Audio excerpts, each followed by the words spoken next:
Good morning guys! Ready na naman ako sa Zumba. Ayan. Ang color namin ngayon, yung namin, yung araw is color gray. Ayan. Na may color gray ako, eksakto. Ayan. Ayan, nag-aantay lang ako ng oras kasi baka na naman pinaka-una doon. Pero mas okay na rin yun kasi minsan traffic na pag medyo late na ako nakakapunta. Kaya naagahan ko na lang. Yung katatapos ko lang pakainin yung dalawa kong alaga, yung aso at saka pusa ko. Sa umaga, ganyan ginagawa ko pag may Zumba time, maaga nagigising. Lagi naman talaga akong maaga nagigising. Kasi pakakainin ko muna sila bago ako. Pagkatapos niyan, prepare ko na yung sarili ko, maligo, at saka magbihis. Yun lang po ang routine ko everyday. Hello everyone! Katapos lang ng Zumba, pahinga muna ako. Tsaka nung oras na, tanghali na pala.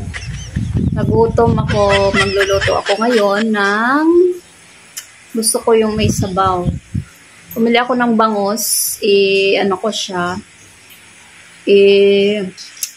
sigang sa miso. Ayan, bumili ako ng may ano ko dyan, may mustasa. Gusto ko yung may sabaw. Ayan. Okay, punta na ako sa kitchen guys. Ngayon naman, ihanda na natin ang mga gulay. Ayan, taran! Yan, tapos na. Hinayat ko na yung kamatis, sibuyas, luya, at may sinigang sa miso na. At saka prituhin ko muna yung isda. Pakuluan muna natin.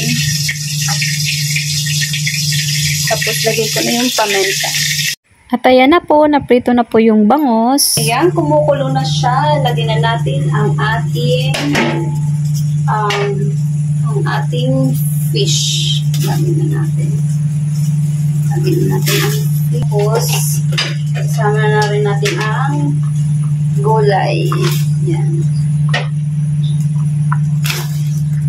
Ayan. Sama-samahin na natin sila. Ayan. Antay lang tayo, mga 1 minute. Mga 1 minute lang. Luto na yung, naluto yung okra. Ayan, tapos na. Pantikman ko na siya, masarap. Ayan, tamang-tama lang yung asin. Guys, tara, kain na tayo. Wow, yummy.